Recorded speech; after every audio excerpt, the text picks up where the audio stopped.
জুলাই অভ্যুত্থানে কেন্দ্রীয় পরিকল্পনা, নকশাকার ও অর্থায়ন ছিল না বললেন প্রধান উপদেষ্টা। রাষ্ট্র সংস্কারই প্রধান challenge. Young people came up with right at the killing fields. There was no designer, there was no central planning, and nobody was funding it. সংবিধান সংস্কারে আইনি কাঠামো নিয়ে অন্তর্বর্তী সরকারের, বললেন অ্যাটর্নি জেনারেল। নতুন সংবিধান কিনা সিদ্ধান্ত রাজনৈতিক সমঝোতায়।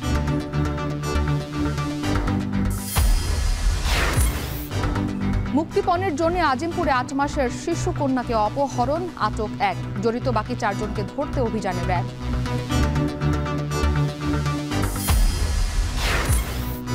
এবং এভিয়েশন হাব তৈরির নামে 1.5 দশকে লুটপাট চলেছে আকাশ বাণিজ্যে। বাজারের দখল নিয়েছে বিদেশি এয়ারলাইন্স।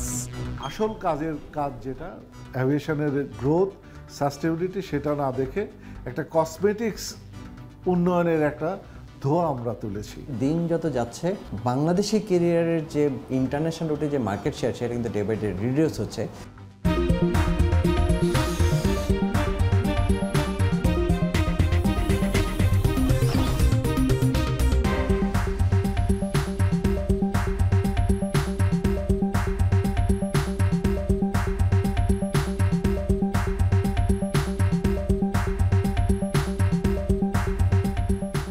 স্বাগত। এখন বিকেলে পুরো আয়োজনে আপনাদের সাথে আছি আমি ইসরাত মুক্তি। জুলাই অভ্যুত্থানের কোনো কেন্দ্রীয় পরিকল্পনা, নকশাকার ও অর্থায়ন ছিল না। মৃত্যু উপত্যকায় তারুণ্য প্রতিরোধের শক্তি হয়ে উঠেছে বলেছেন ডক্টর মোহাম্মদ ইউনূস। তারুণ্যের এই বীরত্ব গাথা দেখতে ঢাকায় বিদেশি বন্ধুদের আহ্বান জানান প্রধান উপদেষ্টা। 27 বছরের নিচে দেশের অর্ধেক জনগোষ্ঠী দেশ গড়ার কারিগর বলে উল্লেখ করেন তিনি। আরও জানাচ্ছেন তানজিম শাফিন। অভ্যুত্থানের 100 দিন পেরিয়ে আন্তর্জাতিক গোষ্ঠীর সামনে ঐতিহাসিক নজির নতুন বাংলাদেশ। উত্তাল জুলাইয়ে প্রতিরোধ ও লড়াইয়ের চিহ্ন হয়ে আছে ঢাকার রাজপথ ও দেয়াল। এসব দেয়াল চিত্র থেকে তারুণ্যের ভাবনা ও আকাঙ্ক্ষার প্রতিফলন দেখতে বিদেশিদের আহ্বান জানিয়েছেন ডক্টর মোহাম্মদ ইউনূস। শ্রদ্ধা জানান আহত ও শহীদদের প্রতি। Historical opportunity to walk through Dhaka streets and watch the walls along the streets painted with colorful paintings expressing the emotions and aspirations of young people barely 100 days back. It's really a great occasion for international visitors to see firsthand how a revolution takes place, how it's carried out after the revolution. Nearly 1,500 আঞ্চলিক স্বার্থ রক্ষায় 80 দেশের 2 শতাধিক আলোচক নিয়ে রাজধানীতে centre for governance studies আয়োজিত বে অফ বেঙ্গল কনভারসেশন 2024 উদ্বোধন করে প্রধান উপদেষ্টা বলেন, ফ্যাসিস্ট শাসনের অবসান ঘটাতে 1500 শহীদ ও 20,000 আহত হয়েছেন। এই অভ্যুত্থানের পেছনে কোনো কেন্দ্রীয় পরিকল্পনা, নকশাকার ও অর্থায়ন ছিল না। মৃত্যু উপত্যকায় তারুণ্যই প্রতিরোধের শক্তি হয়ে উঠেছে। এই প্রতিরোধে পালিয়ে যায় স্বৈরশাসক শেখ হাসিনা। 27 বছরের নিচে দেশের অর্ধেক জনগোষ্ঠী দেশের মূল শক্তি হয়ে দাঁড়িয়েছে বলে উল্লেখ করেন অন্তর্বর্তী সরকারের প্রধান উপদেষ্টা। This was a student-led revolution to bring down a fascist regime which ruled the country for the last 16 years. There was no designer, there was no central planning, and nobody was funding it. Ours is a country of youth. This makes the country very powerful in creativity. Our youth have the power to lead the world in sustainable development. আঞ্চলিক স্বার্থ রক্ষায় সহযোগী দেশগুলোর সাথে একযোগে কাজ করার বার্তা দিয়ে ডক্টর ইউনূস বলেন, বর্তমান সভ্যতা স্ববিরোধী অবস্থানে দাঁড়িয়েছে। সম্পদ আহরণের প্রতিযোগিতা থেকে বেরিয়ে জনগণের সমস্যার সমাধান, বেকারত্ব দূর ও উদ্যোক্তা তৈরির উপর জোর দেন নোবেলজয়ী অর্থনীতিবিদ। If we can imagine together, it becomes irresistible. Let us imagine together. Tanzim Shafin, এখন, ঢাকা। জুলাই আগস্ট অভ্যুত্থানের শহীদ ফারহান ফাইয়াজের স্মৃতি রক্ষার্থে খুলে দেয়া হলো খেলার মাঠ, যেখানে অগ্রাধিকার পাবে বিশেষ চাহিদা সম্পন্ন শিশু কিশোররা। উদ্বোধন শেষে যুব ও ক্রীড়া উপদেষ্টা বলেন, জুলাই আন্দোলনে শহীদদের নামে উপজেলা পর্যায়ে 200-রও বেশি স্টেডিয়াম স্থাপনের নীতিগত সিদ্ধান্ত নেওয়া হয়েছে। পাশাপাশি 2025 সালের পাঠ্য বইতে ছাত্র জনতার অভ্যুত্থান নিয়ে একটি অধ্যায় সংযোজনের কথাও জানান উপদেষ্টা। সাজিদ আরাফাত জানাবেন বিস্তারিত। উত্তাল জুলাই আন্দোলন। কর্তৃত্ববাদী সরকারকে হটাতে যে আন্দোলনে অংশ নিয়েছিল সাধারণ ছাত্র জনতা। 18 জুলাই ধানমন্ডিতে পুলিশ ও স্বৈরাচার সমর্থকদের সাথে সংঘর্ষে গুলিবিদ্ধ হয়ে শহীদ হন রেসিডেন্সিয়াল মডেল স্কুল অ্যান্ড কলেজের একাদশ শ্রেণীর শিক্ষার্থী ফারহান ফাইয়াজ। ফারহানদের মতো হাজারো শিক্ষার্থীর রক্তের বিনিময়ে 5 আগস্ট পতন হয় স্বৈরাচারী সরকারের। ফারহানের আত্মত্যাগকে স্মরণে রাখতে এবার রাজধানীতে উদ্বোধন হলো শহীদ ফারহান ফাইয়াজ খেলার মাঠ। সংসদ ভবন এলাকায় তৈরি এ মাঠ বরাদ্দ করা হয়েছে বিশেষ চাহিদা সম্পন্ন শিশু কিশোরদের জন্য। নিজেদের জন্য খেলার মাঠ পেয়ে প্রাণ খোলা উচ্ছ্বাস তাদের। দৃষ্টিহীনরা যারা আছি বা আমরা যারা বিশেষ চাহিদা সম্পন্ন শিশু আছি তারা কিন্তু অনেকেই খেলার সুযোগ পায় না, যা যে তুলনায় সাইটেডরা পায়। সো এটা আমাদের জন্য অ্যাক্সেসিবল। নর্মাল ছেলেপেলে যারা, তাদের সাথে তো আমরা ওইভাবে খেলতে পারি না। সেই ক্ষেত্রে আমাদের জন্য একটা খেলার ব্যবস্থা থাকা খুবই প্রয়োজন ছিল, যাতে আমরা আমাদের মতন যারা যারা আছি আমরা যেন নিজেরা একটু খেলাধুলা করতে পারি, একটু আনন্দ উপভোগ করতে পারি। কারণ এই মাঠটা আমরা প্রতিদিন আসতে পারি না, সেজন্য এখন তো আসতে পারবো। হ্যাঁ, মাঠটা চালু হলে আবার আসতে পারবো। জুলাই আন্দোলনে শহীদ ফাইয়াজের আত্মত্যাগকে স্মরণে রাখার এই উদ্যোগকে সাধুবাদ জানান তার পরিবার। বলেন 24-এর আন্দোলনে শহীদদের স্মৃতি ধরে রাখতে পাঠ্যসূচিতেও যেন অন্তর্ভুক্ত করা হয় তাদের বীরত্বের গল্প। বা তার আত্মত্যাগের কারণে যে কীর্তি আজকে যে খেলার মাঠ উদ্বোধন হতে যাচ্ছে, এই কীর্তির মাধ্যমে হয়তো সে স্মরণীয় হয়ে থাকবে। সেই জন্য আমাদের কষ্ট কিছুটা হলেও এই কীর্তির মাধ্যমে লাঘব হবে। এই সকল শহীদদের আত্মত্যাগ যেন বৃথা না যায়, তারা যেন স্মরণীয় বরণীয় হয়ে থাকে প্রজন্মের পর প্রজন্ম। তাদের নাম যেন ইতিহাস থেকে কখনো মুছে না যায়। আমি চাবো যে 25-এর যে নতুন পাঠ্যপুস্তক আসবে সেখানে যেন জুলাই বিপ্লব নিয়ে আলাদা একটা অধ্যায় থাকে। উদ্বোধনী আয়োজন শেষে যুব ও ক্রীড়া উপদেষ্টা বলেন, পর্যায়ক্রমে দেশের প্রতিটি জেলা উপজেলার স্টেডিয়ামগুলো জুলাই গণ অভ্যুত্থানে শহীদদের নামে করা হবে। আমাদের যতটুকু জুরিসডিকশনের মধ্যে আছে তার মধ্যে যে যে জায়গায় নামগুলো পরিবর্তন করা প্রয়োজন বলে মনে হচ্ছে, অথবা নতুন যেই কাঠামোগুলো আমরা করছি, বিভিন্ন উপজেলা স্টেডিয়াম হচ্ছে এবং এখানে আজকে একটা খেলার মাঠ হলো, এই কাঠামোগুলোতে যেন আমাদের শহীদদেরকে স্মরণে রাখার ব্যবস্থা করা যায়, সেটা আমরা করছি। শিশু কিশোরদের মানসিক ও শারীরিক বিকাশের জন্য রাজধানীর দখল হয়ে যাওয়া মাঠগুলো শিগগিরই পুনরুদ্ধারের কথা জানান উপদেষ্টা। সিটি কর্পোরেশনের মাধ্যমে এই মাঠগুলো আমরা পুনরুদ্ধার করব যেগুলো দখল হয়ে গেছে, এবং বাকি মাঠগুলোকেও যথাযথ সংস্কারের মাধ্যমে খেলাধুলার উপযোগী করে গড়ে তুলব। আর শুধু স্টেডিয়াম না, স্টেডিয়ামে তো একদম অ্যাডভান্স লেভেলের খেলাধুলাটা হয়, কিন্তু আমাদের খেলোয়াড়রা তো উঠে আছে এই ছোট ছোট মাঠ থেকেই, তো এগুলো আমাদের একটা প্রায়োরিটির অংশ থাকবে। দেশে একটি স্পোর্টস ভিলেজ তৈরির উদ্যোগের কথাও জানান ক্রীড়া উপদেষ্টা, যার মাধ্যমে ক্রীড়াঙ্গনের 55টি ফেডারেশনকে এক ছাদের নিচে আনা হবে। সাজিদ আরাফাত, এখন, ঢাকা। সংবিধান সংস্কারে অন্তর্বর্তী সরকার এখনও আইনি কাঠামো দাঁড় করাতে পারেনি বলে মনে করছেন অ্যাটর্নি জেনারেল আসাদুজ্জামান। অন্যদিকে গণমাধ্যম সংস্কার কমিশনের প্রধান বলেছেন, সংবিধান নতুন করে লেখা হবে কিনা তা নির্ধারণে এক টেবিলে বসাতে হবে রাজনৈতিক দলগুলোকে।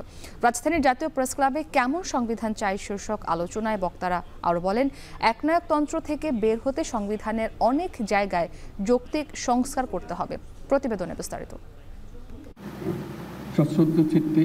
ছাত্র জনতার অভ্যুত্থানের মাধ্যমে ক্ষমতায় আসা ডক্টর মোহাম্মদ ইউনূসের নেতৃত্বাধীন অন্তর্বর্তী সরকার গণ আকাঙ্ক্ষা বাস্তবায়নে গঠন করেছে 10টি সংস্কার কমিশন। রাষ্ট্র মেরামতের এই প্রক্রিয়া নিয়ে চলছে নানা আলোচনা। সংবিধান সংশোধনের আওয়াজে সমর্থন দিচ্ছে রাজনৈতিক দলগুলো, প্রস্তাবনা দিচ্ছেন নাগরিক সমাজও। দুপুরে জাতীয় প্রেস ক্লাবে ল রিপোর্টার্স ফোরাম সংবিধানের খসড়া প্রস্তাবনা করে কেমন সংবিধান চাই শীর্ষক আলোচনা সভার আয়োজন করে, যেখানে আইনজ্ঞরা সবাই নির্বাচনকে মৌলিক সংকটের স্থান বলে চিহ্নিত করেছেন। বলেছেন, সুষ্ঠু নির্বাচনকে প্রাধান্য দিয়ে সংবিধানের কিছু কিছু জায়গায় যৌক্তিক সংস্কার প্রয়োজন। গণতন্ত্রের পক্ষে যদি আমাদের এগোতে হয়, অবশ্যই আমরা মনে হচ্ছে সংবিধানের কিছু কিছু জায়গায় জরুরি পরিবর্তন প্রয়োজন। মাল্টি পার্টি ডেমোক্রেসি হবে, কম্পিটিশন থাকবে, আমি আমার কথা বলবো, আপনি আপনার কথা বলবেন, পিপল যে অ্যাকসেপ্ট করবে এটা উইল বি অ্যাকসেপ্টেড। দেশের পরিবর্তিত প্রেক্ষাপট এবং অন্তর্বর্তী সরকার নিয়ে নানান আলোচনা সমালোচনার ব্যাখ্যা দিয়েছেন সাবেক দুই বিচারপতি। বলেন, গণ আন্দোলনে সংবিধান মেনে অন্তর্বর্তী সরকার গঠন হয় না। যে যাই বলুক না কেন যে কনস্টিটিউশন সম্পর্কে কিছুই বলা যাবে না, তাহলে আপনারা কোত্থেকে আসলেন? আপনারা তো আসলেন কনস্টিটিউশন ভায়োলেশন করি। তো কাজেই অ্যাটর্নি জেনারেল সাহেব যাই বলুক না কেন, আমরা তো বলছি না যে আপনারা সব কিছু ঠিক করে ফেলেন, কনস্টিটিউশনকে আপনারা লিখে ফেলেন, আমরা শুধু সাজেশন দিচ্ছি। এ সময় নির্বাচন সংস্কার কমিশন প্রধান বলেন, পঞ্চদশ সংশোধনের মাধ্যমে সংবিধানের 1/3 পরিবর্তন করে তা কলুষিত করা হয়েছে। আর গণমাধ্যম সংস্কার কমিশনের প্রধান বলেন, রাজনৈতিক সমঝোতার জন্য সব পক্ষকে একসাথে বসাতে হবে অন্তর্বর্তী সরকারকে। রাজনৈতিক সমঝোতার মধ্য দিয়েই সিদ্ধান্ত নিতে হবে যে নতুন সংবিধান হবে না সংবিধানে জাস্ট সংশোধনী হলেই সেই সংশোধনীতে কাজ হবে। আমি আশা করব যে সব পক্ষকে এক টেবিলে বসানোর উদ্যোগ এই সরকার নিতে পারে। সংবিধানটাকে নষ্ট করা হয়েছে, অনেকগুলো সংশোধনীর মাধ্যমে নষ্ট করা হয়েছে। সবচেয়ে বেশি নষ্ট করেছে বোধহয় পঞ্চদশ সংশোধনী। আপনারা জানেন যে পঞ্চদশ সংশোধনীর মাধ্যমে সংবিধানের 1/3কে পরিবর্তন করা হয়েছে, 1/3 বেশি, এবং এগুলোকে সেই 7 খর মাধ্যমে পরিবর্তনযোগ্য নয় এরকম করা হয়েছে। তবে সংবিধান অনুযায়ী এই সরকার সংবিধান সংস্কার করতে পারবে কিনা তা নিয়েই সংশয় জানিয়ে অ্যাটর্নি জেনারেল বলেন, মানুষের ভোটাধিকার ও গণতন্ত্র নিশ্চিত করতে পারলেই সংবিধান থেকে শুরু করে সবকিছুই সংশোধন করা সম্ভব। আমরা এখন পর্যন্ত এক্সিস্টিং সাংবিধানিক কাঠামোর মধ্যে আছি বলে মনে হয়। সেই কারণে আর্টিকেল 93 দিকে যদি একটু তাকান, তাহলে এই প্রস্তাবনাগুলো এই সরকারের জায়গা থেকে সংবিধান সংশোধনের কোনো উদ্যোগ বা প্রস্তাবনা নিতে পারবেন কিনা সেই জায়গাটা আপনাদের ভেবে দেখা দরকার। সংবিধান পরিবর্তন হলেও মৌলিক কাঠামোয় পরিবর্তন হতে পারে না, মতামত দিয়েছেন কেউ কেউ। রকিবুল রাহাত, এখন, ঢাকা। আজারবাইজানের বাকুতে চলছে 29তম বিশ্ব জলবায়ু সম্মেলন। প্রথম পর্বের শেষ দিন আজ। গত 6 দিনে অভিযোজন, প্রশমন, ক্ষয়ক্ষতি ও নবায়নযোগ্য জ্বালানি ব্যবহার সহ নানা ইস্যুতে আলোচনা হয়েছে। এ বিষয়ে আরো জানাতে সেখান থেকে আমাদের সঙ্গে যুক্ত হয়েছেন সহকর্মী মাহমুদ রাকিব। রাকিব, দেখতে পাচ্ছি সম্মেলন স্থলে পরিবেশ কর্মীরা তাদের যে দাবিগুলো ছিল সেটি নিয়ে তারা সমাবেশ করছেন, তারা আন্দোলন করছেন। এই যে প্রথম পর্বের আজকে শেষ দিন, একটু প্রথম পর্বের যে আলোচনা, যে বিষয়গুলো উত্থাপন করা হয়েছে, সার্বিক আসলে কি অগ্রগতি হয়েছে, কোনো অগ্রগতি হয়েছে কিনা সে বিষয়ে একটু জানতে চাই। এই মুহূর্তে কিন্তু মুক্তি অগ্রগতির চেয়ে এই মুহূর্তে বড় বিষয় হলো যে সম্মেলনের স্থলের এবারে সবচেয়ে বড় বিক্ষোভটি এই মুহূর্তে চলছে। কয়েক হাজার বিশ্বের আমার ধারণা সকল দেশের নাগরিক এই মুহূর্তে এই বিক্ষোভে অংশ নিয়েছে। তারা পরিবেশ রক্ষায়, তারা পৃথিবী ধ্বংসের হাত থেকে রক্ষা করবার জন্য, আমি যদি আপনাকে দেখাই, হাজার হাজার মানুষ এই বিক্ষোভে অংশ নিচ্ছে। তারা তাদের দাবি দাওয়াগুলো বলছে। আমি একটু আপনাকে দেখাতে চাই, এখানে কিন্তু ধর্ম, বর্ণ, ধনী, গরিব, সাদা, কালো সবার নির্বিশেষে কিন্তু এই বিক্ষোভে অংশ নিয়েছে। এই পুরো এলাকাটি জুড়ে কয়েক হাজার মানুষ কিন্তু এই বিক্ষোভে অংশ নিয়েছে। আমরা একটু আপনাকে ধীরে ধীরে সামনের দিকে যেতে চাই, আমরা একটু দেখাতে চাই ছবিতে পুরো আয়োজনটি। দেখবেন যে এখানে কেউ গ্যাসের কথা বলছে, কেউ বলছে যে গাছ কাটা যাবে না, কেউ ক্লাইমেট জাস্টিসের কথা বলছে তাদের আন্দোলনে, কেউ বলছে যে পুরো পৃথিবী জুড়ে বিভিন্ন দেশে যুদ্ধ চলছে, সে যুদ্ধের অবসান চাচ্ছেন, কেউ গণহত্যার অবসান চাচ্ছেন। আপনি সব মিলে দেখতেই পাচ্ছেন। কেউ আবার ক্লাইমেট ফাইন্যান্সের কথা বলছেন, অর্থাৎ লস অ্যান্ড ড্যামেজের আওতায় যে নানানভাবে প্রতি বছরই বলা হয়ে থাকে যে তারা লস অ্যান্ড ড্যামেজের আওতায় ক্ষতিপূরণ দিবে, সেই ক্ষতিপূরণ কিন্তু দেয়া হচ্ছে না। সেটিও কিন্তু বারবার তাদের এই যে দাবিতে তারা ক্ষতিপূরণের দাবি করছেন। আপনি দেখছেন যে ফিলিস্তিনের অনেক মানুষ কিন্তু এই যে বিক্ষোভটি চলছে সেখানে অংশ নিয়েছেন। তারাও তাদের দাবিগুলো আজকের এই আয়োজনে অংশ নিয়ে বলছেন। তো এখানে কিন্তু বাংলাদেশেরও অনেক পরিবেশ কর্মী এই আন্দোলনে অংশ নিয়েছে। তো আমাদের আমরা একটু তার সাথে কথা বলতে চাই। এই যে আয়োজনটা চলছে, এখানে গিয়ে আমরা বলতে পারি কিনা যে বিশ্বের সকল দেশের, সকল ধর্মের, বর্ণের সবাই অংশ নিচ্ছে কিনা এবং কি দাবি? দক্ষিণের সকল দেশের প্রতিনিধিরা যারা অংশগ্রহণ করেছেন তাদের মোটামুটি সবাই এখানে এসেছেন, কারণ এখানে ধনী দেশগুলি কপ প্রসেসকে যা করছে তা মূলত এই পৃথিবীকে রক্ষা করার জন্য করা দরকার, তার বিপরীতমুখী কাজ চলছে। এখানে কার্বনকে কিভাবে কার্বন ক্যাপচার মার্কেট কিভাবে সচল করা যায়, কার্বন ক্রেডিট কিভাবে অ্যাক্টিভেট করা যেতে পারে ইত্যাদি নিয়ে আলোচনা হচ্ছে। মূলত লস এন্ড ড্যামেজের জন্য যে $1 ট্রিলিয়ন প্রয়োজন, অ্যাডাপ্টেশনের জন্য যে বিলিয়ন ডলার প্রয়োজন, এগুলি নিয়ে কোনো আলোচনা আমরা কোনো স্লোগান শুনছি না কেন, কোনো শব্দ নেই কেন, মানে কোনো কি ব্যারিয়ার রয়েছে, কোনো বাধা রয়েছে কিনা? অবশ্যই এখানে বাধা বলতে শুধুমাত্র এই আঙ্গুল দিয়ে তুড়ি বাঁধানো ছাড়া আর কিছু করার পারমিশন তারা দেয় নাই, কারণ এতে নাকি শব্দ বেশি হবে এবং অন্যান্য যে সেশনগুলি চলছে তাতে অসুবিধা হবে।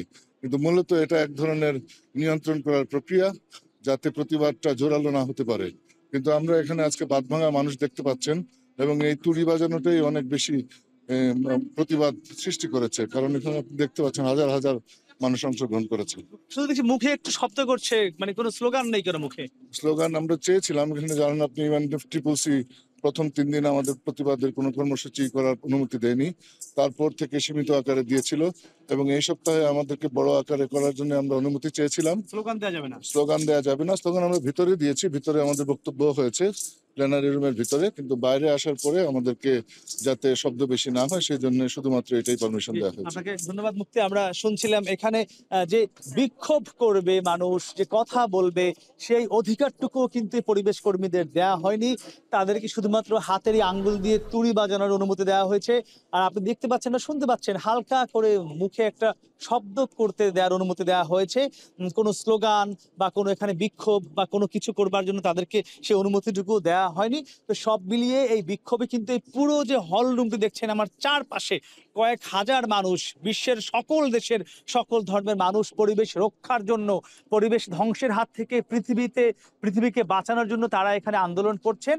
কিন্তু বিশ্ব মোড়ল্লা কিন্তু তাদের এই আন্দোলনটুকু করবার জন্যও যে অনুমতি, মানে একদম বলা হয় যে শতভাগ স্বাধীনতা, সেটিও কিন্তু কেড়ে নিয়েছে। তারা একদম বলা যায় একটা নীরব ভাবেই প্রতিবাদ শুরু করছেন, হাজার হাজার ব্যানার প্লাকার্ড নিয়ে। তো আমার কাছে জলবায়ু সম্মেলন থেকেই ছিল সবশেষ মুক্তি। আজারবাইজানের বাকু থেকে 29তম বিশ্ব জলবায়ু সম্মেলন চলছে, আজ প্রথম পর্বের শেষ দিন, তাই বিস্তারিত জানাচ্ছিলেন সহকর্মী মাহমুদ রাকিব। মোটা অঙ্কের মুক্তিপণ আদায় করতে আজিমপুরের লালবাগ থেকে শুক্রবার দুপুরে 8 মাসের কন্যা শিশুকে অপহরণ করে ডাকাত দল। 24 ঘন্টার মধ্যে রাজধানীর মোহাম্মদপুর থেকে শিশুটিকে উদ্ধার করেছে র্যাব। এ ঘটনায় একজনকে আটক করলেও বাকি 4 জন এখনও পলাতক, তাদের ধরতে অভিযান চলছে। আরিফ হোসেনের প্রতিবেদন। সকাল 9টা, লালবাগের বাসা থেকে একটি শিশুকে নিয়ে বের হয়ে যাওয়ার দৃশ্য ধরা পড়ে সিসিটিভির ক্যামেরায়। এরপর সামাজিক যোগাযোগ মাধ্যমে ছড়িয়ে পড়ে 8 মাসের কন্যা শিশুটির ছবি। সাবলেট ভাড়াটিয়ার সহায়তায় 2 জন পুরুষ ঢোকে আজিমপুরের সরকারি চাকরিজীবী এই নারীর বাসায়। শুক্রবার সকাল 9টায় অপহরণকারী একটি দল বাসায় ঢুকে লুটপাট করে, সঙ্গে নিয়ে যায় বাচ্চাটিকে। 24 ঘন্টার মধ্যেই রাজধানীর মোহাম্মদপুর থেকে র্যাবের অভিযানে উদ্ধার হয় শিশুটি। কিভাবে উদ্ধার করা হয়েছে শিশুটিকে সে তথ্য দিয়েছে র্যাব মুখপাত্র। ফাতেমা আক্তার শাপলা, তার বয়স 27, সে মূলত তার বাড়ি হচ্ছে বগুড়ার ধুনটের মথুরাতপুরে, এবং তিনি যখন এই অপহরণকারী চক্রের সাথে, এই মহিলার সাথে, ভিক্টিমের মায়ের সাথে যখন পরিচয় হয়, তখন নিজেকে তার বাড়ি নওগাঁ বলে তিনি দাবি করেন, এবং এখন যে কথাটা বলছে এটাও আমরা তার দেওয়া ভাষ্যমতে পেয়েছি। উদ্দেশ্য ছিল মুক্তিপণ, তাই পরিকল্পিতভাবে অন্য সহযোগীদের নিয়ে শিশুটিকে ডাকাতি করে ফারজানা আক্তার শাপলা। এ ঘটনায় জড়িত 5 জনের মধ্যে একজনকে আটক করেছে র্যাব। আমরা মূলত যেটা পেয়েছি, তার সাথে 3 জন সদস্য ছিলেন, তার দেওয়া ভাষ্যমতে, যাদের নাম হচ্ছে সুমন, হাসান এবং রায়হান। মূলত এই 4 জন, এবং যে আমাদের যে ভিকটিম, তার মায়ের দেওয়া তথ্য মতে সেখানে আরও একজন মেয়ে ছিলেন, একটা বোরকা পরা মেয়ে ছিলেন, যে প্রথম দিন তখন যার সাথে পরিচয় হয় তখন তার সাথে একজন বোরকা পরা মহিলা ছিলেন। গ্রেফতার হওয়া আসামিদের বিরুদ্ধে শিশুটির মা বাদী হয়ে থানায় মামলা করেছে। তার নিয়মিত বাসায় আসা যাওয়া ছিল। আরিফ হোসেন, এখন ঢাকা। কোন প্রকল্পের মেয়াদ বেড়েছে 6 দফা, কোনটির আবার খরচ বেড়েছে 2 থেকে 7 গুণ পর্যন্ত। 22% কাজ এগোনোর পরও নকশায় ভুল দেখিয়ে বন্ধ করা হয়েছে কোনো কোনো প্রকল্পের কাজ। এসব ঘটেছে এভিয়েশন হাব বানানোর নামে দেশের 8টি বিমানবন্দরের উন্নয়ন প্রকল্পে। আর দেশের এয়ারলাইন্সগুলোর বাজারের দখল হ্রাস পেয়ে নেমেছে 20% নিচে। এসেছে 10টিরও বেশি বিদেশি এয়ারলাইন্স। অপ্রয়োজনীয় প্রকল্প নিয়ে লুটপাট করাই ছিল গেল 15 বছরে সরকার ঘনিষ্ঠদের মূল লক্ষ্য। নাইম আবির জানাবেন বিস্তারিত। বাংলাদেশ হবে এভিয়েশন হাব, গেল সরকারের সবচেয়ে জনপ্রিয় ন্যারেটিভগুলোর একটি। সেই ধারাবাহিকতায় দেশের 8 বিমানবন্দরে 15টি প্রকল্পের আওতায় 32,000 কোটি টাকার প্রকল্প নেওয়া হয়েছিল টাকার অঙ্কে, যা পদ্মা সেতুর নির্মাণ ব্যয়ের চেয়েও বেশি। কিন্তু বিপুল এই অর্থ ব্যয় কতটা এগিয়েছে দেশের আকাশপথ, নাকি শুধুই দৃশ্যমান উন্নয়ন দেখানোর আয়োজন?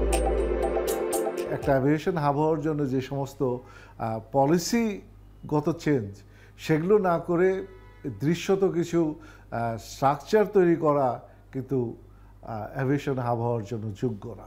কানেক্টিভিটি যত সুন্দর হবে, হাবের তাৎপর্যটা ততটাই আসবে। আদারওয়াইজ কিন্তু হাব বলে শুধু আমি হোম করলাম, এটা কিন্তু হাব হবে না।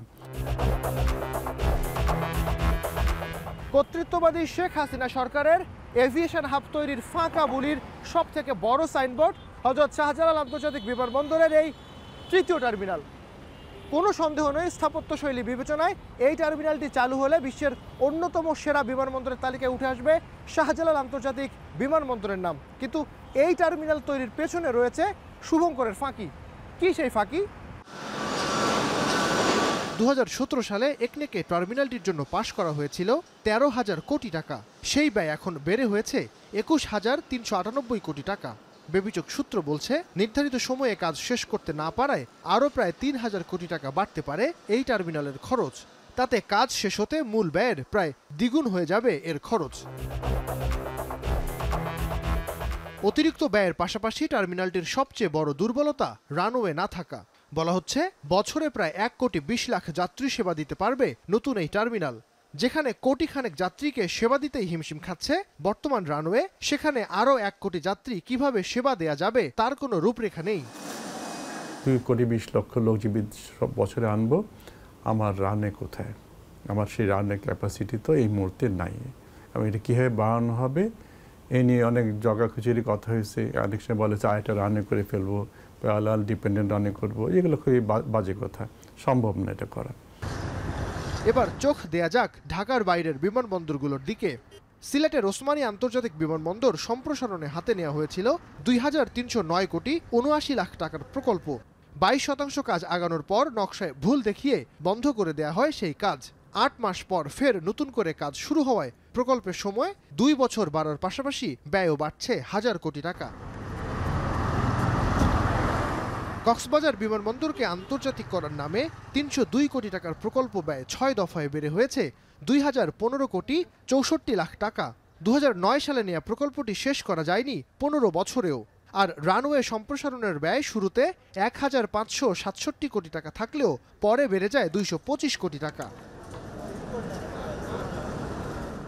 চট্টগ্রামের শাহ আমানত বিমানবন্দরে 540 কোটি, সৈয়দপুর ও রাজশাহী বিমানবন্দরের 530 কোটি, বরিশাল বিমানবন্দরের 370 কোটি ও যশোর বিমানবন্দরের 32 কোটি টাকার প্রকল্পের কোনোটাই শেষ হয়নি নির্ধারিত সময়ে।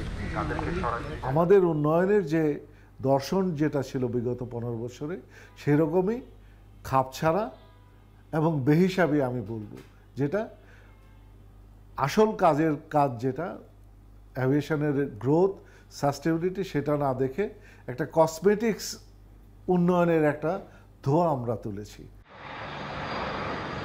বিমানবন্দরগুলোতে যেমন উন্নয়নের নামে লুটপাট চলেছে, তেমনি ধুঁকতে হয়েছে বেসরকারি এয়ারলাইন্সগুলোকেও। গেল 15 বছরে জিএমজি, ইউনাইটেড ও রিজেন্ট এয়ারওয়েজের মতো বড় 3টি এয়ারলাইন্স বন্ধ হয়ে গেছে। বন্ধ হবার আগে এই 3 এয়ারলাইন্সের ছিল 20টি উড়োজাহাজ আর 28টি রুট। গত 15 বছরের মধ্যে আমরা বেশ কিছু এয়ারলাইন্সকে আমরা দেখেছি বন্ধ হয়ে যেতে। অলমোস্ট 7-8টা এয়ারলাইন্সই বন্ধ হয়ে গেছে। এখানে বিভিন্ন এয়ারলাইন্সে তাদের পলিসিগত সমস্যার কারণে কিংবা মার্কেটিং স্ট্র্যাটেজির কারণে হয়তো বন্ধ হয়েছে, বাট মেইন যে রিজনটা ছিল সেটা হচ্ছে পলিসিগত বেশ কিছু সমস্যা অলরেডি আমরা দেখছি। দেশের এয়ারলাইন্সগুলোর দিকে না তাকিয়ে কর্তৃত্ববাদী আওয়ামী লীগ সরকার গুরুত্ব দিয়েছে বিদেশি এয়ারলাইন্স আনতে। এই 15 বছরে বাংলাদেশে এসেছে 10টির বেশি বিদেশি এয়ারলাইন্স। তাতে দেশীয় এয়ারলাইন্সগুলোর বাজার কমতে কমতে নেমেছে 20% এর নিচে। নিউলি জয়েন্ট ইজিপ্ট এয়ার, তারপর হচ্ছে Fits air, Ethiopian airlines, China air, এই যে সময়টা আসলে আমি বলবো যে দিন যত যাচ্ছে বাংলাদেশি ক্যারিয়ারের যে ইন্টারন্যাশনাল রুটে যে মার্কেট শেয়ার সেটা কিন্তু ডে বাই ডে রিডিউস হচ্ছে। এছাড়াও পদ্মা ওয়েলকে একচেটিয়া ব্যবসার সুযোগ দিয়ে সিন্ডিকেট করে জেট ফুয়েলের দাম বাড়ানো, বিমানের সাথে বেসরকারি এয়ারলাইন্সের অসম প্রতিযোগিতা, কারসাজি করে বিমানের টিকিটের দাম বাড়ানো, বিমান চলাচল চুক্তিতে দেশের স্বার্থ চিন্তা না করার ঘটনা ছিল অহরহ। সবসময়ের অভিযোগ বিমানের টিকিট নেই কিন্তু সিট ফাঁকা, আবার এদিকে রানওয়ে নেই কিন্তু তৈরি করা হয়েছে প্রায় 22,000 কোটি টাকার টার্মিনাল ভবন। আবার অন্যদিকে রাজনৈতিক উদ্দেশ্যে শুধুমাত্র ব্যবসায়িক সমীক্ষা ছাড়াই শুরু করা হতো নতুন নতুন রুট, আবার রুট পরিকল্পনা নেই, নেওয়া হয়েছিল ফ্রান্স থেকে 10টি এয়ারবাস কেনবার পরিকল্পনা। হতে চাই এভিয়েশন হাব, অথচ বাংলাদেশের আকাশপথের ব্যবসার প্রায় 80% চলে গেছে বিদেশি এয়ারলাইন্সের কাছে। ঠিক এভাবেই গেল 15 বছর ধরে দেশের এভিয়েশন খাত শুধুমাত্র উন্নয়ন দেখাতে গিয়েই উল্টো পথে হেঁটেছে। তাই এভিয়েশন বিশেষজ্ঞরা বলছেন যত দ্রুত সম্ভব অপ্রয়োজনীয় উন্নয়নগুলো বন্ধ করে দেওয়া হোক, নীতি সহায়তা দেওয়া হোক দেশের এয়ারলাইন্সগুলোকে, তবেই সম্ভাবনার এভিয়েশন খাতে গতি ফিরবে। নাইম আবির, এখন হযরত শাহজালাল আন্তর্জাতিক বিমানবন্দর, ঢাকা। দেখছেন এখন বিকেল।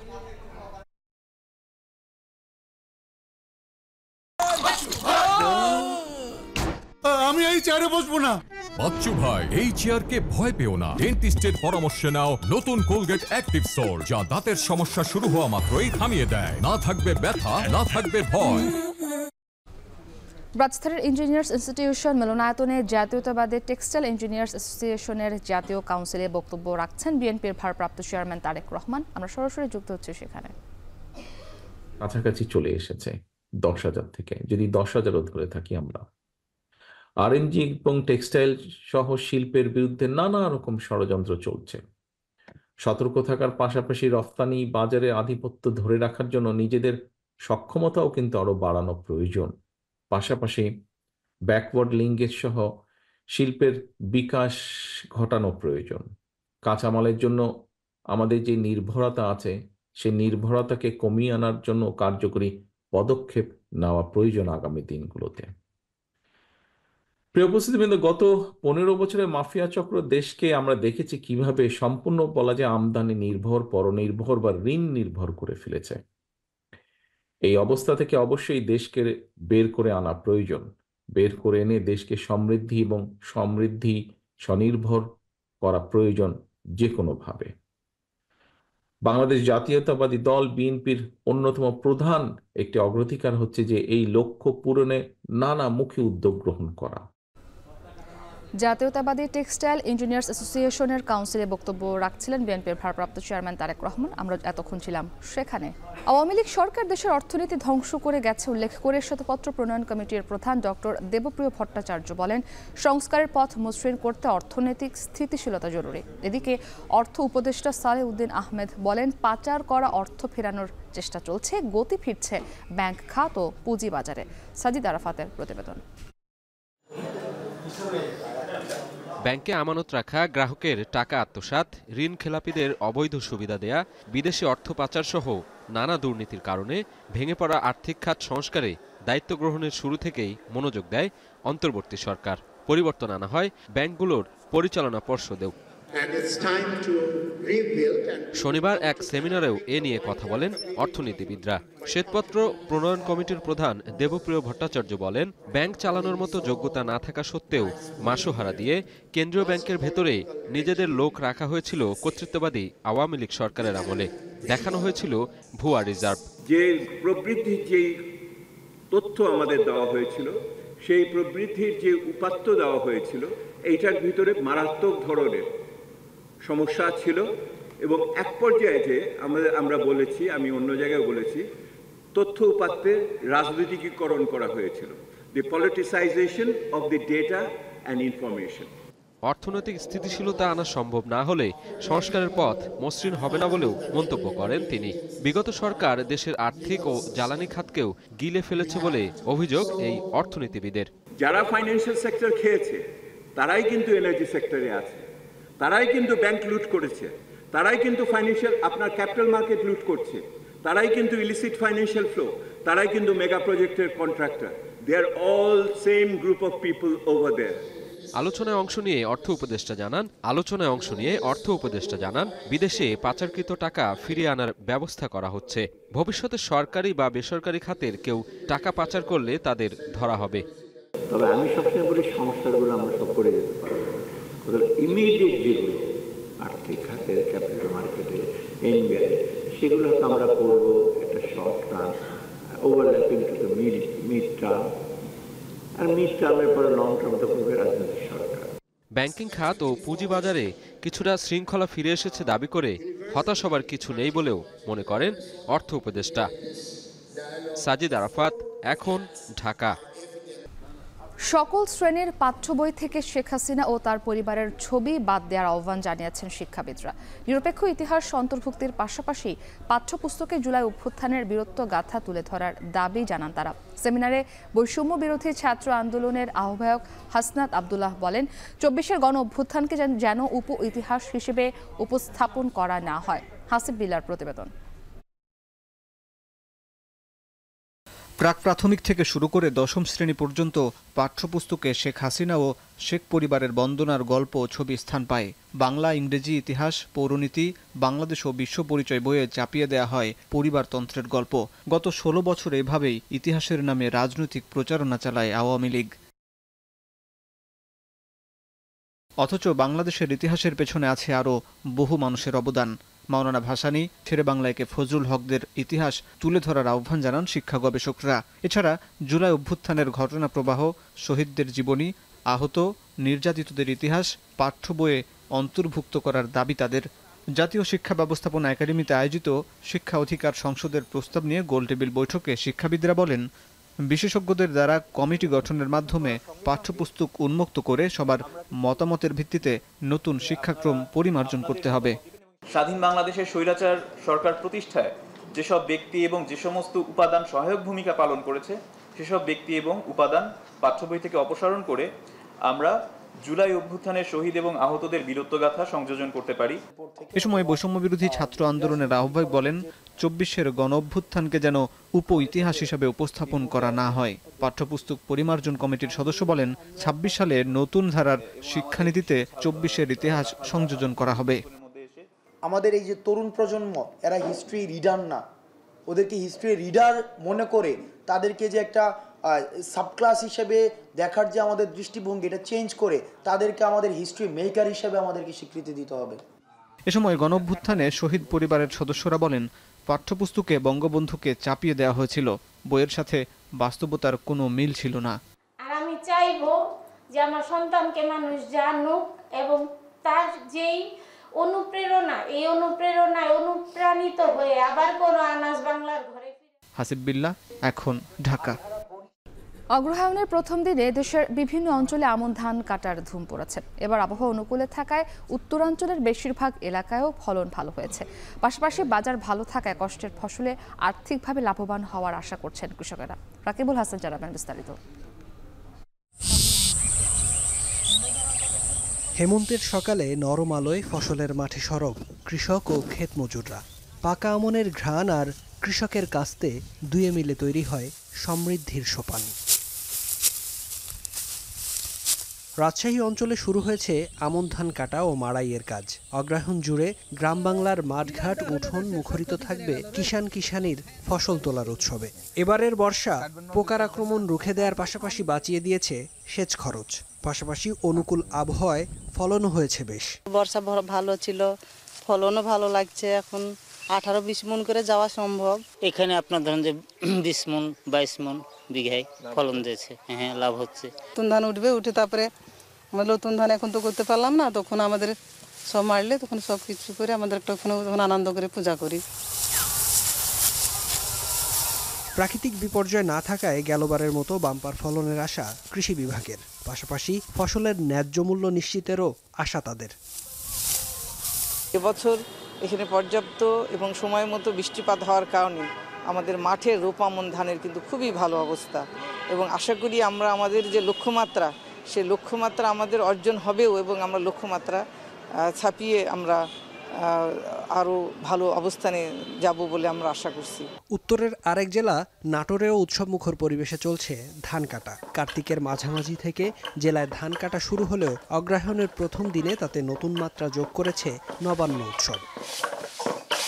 আমরা ধান বানতেছি, পিষি পিঠে বানাবো। ঘরে ঘরে আমার সব মেহমান আসবে, সবার সঙ্গে করে আমি নতুন ধানের পিঠা বানাবো এবং খাবো। এবছর রাজশাহীতে ৮৪,১০৫ হেক্টর জমিতে আমন আবাদ হয়েছে, যেখান থেকে ৩,০৫,৭৬২ টন ধান পাওয়ার আশা কৃষি বিভাগের। আর নাটোরের ৭৬,৮৭৫ হেক্টর জমিতে ধান উৎপাদনের লক্ষ্যমাত্রা ৩,৮৮,৮০৩ টন। ফেরদৌস আবির, এখন। শেষ করছে এখন বিকেল। এখন টেলিভিশন ওয়েবসাইটে দেখতে ভিজিট করুন www.এখন.tv, ফেসবুকে দেখতে ভিজিট করুন facebook.com/tv.এখন, আর ইউটিউবে সরাসরি দেখতে চোখ রাখুন youtube.com/c/এখন।